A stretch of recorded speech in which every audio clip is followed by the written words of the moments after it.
Hello, hi viewers, welcome back to our channel. So this is a KSET 2017 physics question paper. The question is, the proton and neutron have almost same mass because of options: up and down quarks have the same spin. Option B, mass of the up and down quarks are similar. Option C, both are colorless and both are part of nucleus. The right answer option B. Mass of the up and down quarks are similar. So proton and neutron are made of tiny particles called quarks. There are 6 flavors of quarks: up, down, charm, strange, top and bottom. These are the quarks. So proton is made up of 2 up quark, one down quark, 2 up quark and 1 down quark proton, and neutron is 1 up quark, 2 down quark. This is neutron. So the up and down quarks have almost the same mass. Up and down quark have almost the same mass. So when you combine them, the total mass of proton and neutron comes out almost equal. So that's why the proton and neutron have nearly the same mass. So option B is the right answer. So next question. The property of strangeness was proposed by options Gamow and Teller, and option Weisskopf and Wigner, and option D Gelman and Nishijima. The right answer option Gelman and Nishijima is the right answer. So strangeness means is a number that tells if a particle has a strange quark. It explains why some particles are made easily but decay slowly. So in particle physics, scientists discovered some particles like kaons and hyperons that behaved strangely. They were produced easily in nuclear reactions but decayed very slowly. So option D is the right answer. Next question.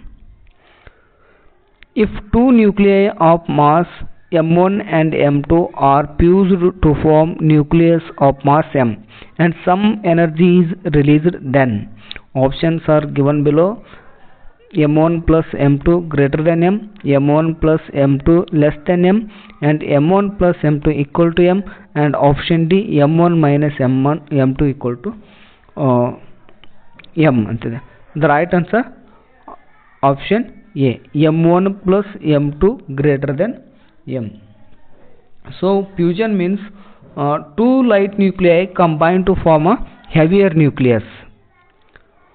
So when fusion happens, a small amount of mass disappears and changes into energy.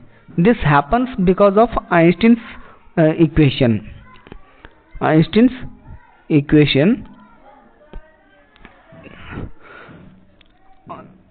So here delta M equal to M1 plus M2 minus M. So if energy is released, then delta M must be positive, which means M1 plus M2 greater than M. So the total mass of the two separate nuclei before fusion is slightly more. After fusion, the combined nucleus has less mass and the lost mass appears as released energy.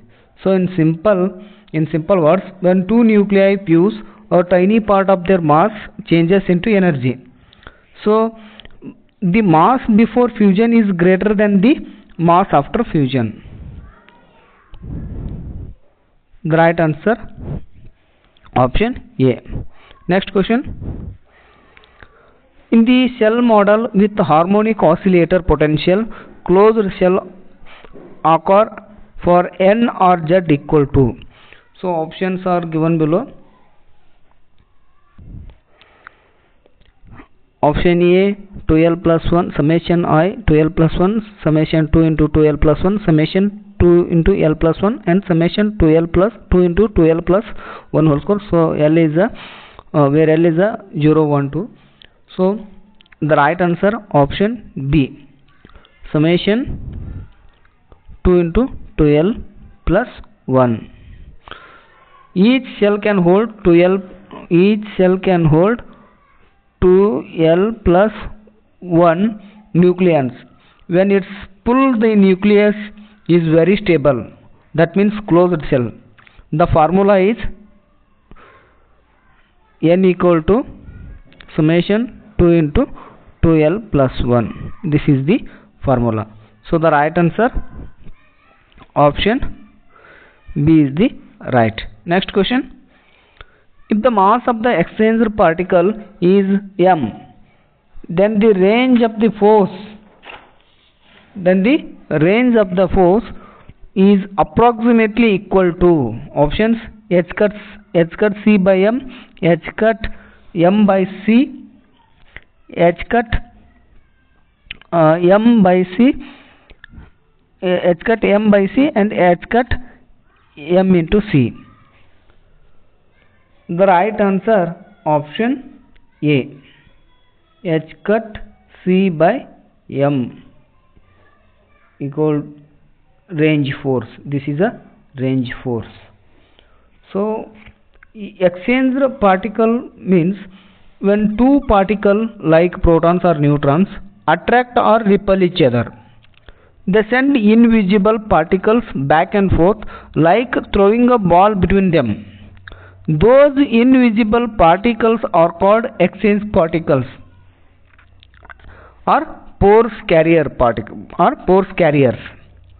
So when two particles attract or repel each other, they send invisible particles back and forth like throwing a ball between them. Those invisible particles, we call it as exchanged particles or force carriers. So proton is the exchange particle for electromagnetic force, and ion is also exchange particle for the strong nuclear force.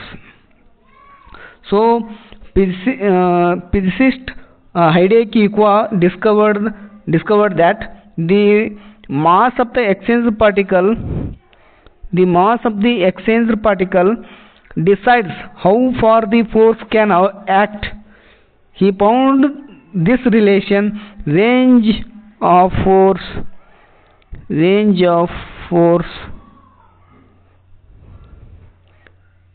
h cut c by m. So h cut equal to h over by 2 phi. So this is h is a Planck's constant, c is the speed of light, m is the mass of the exchange particle.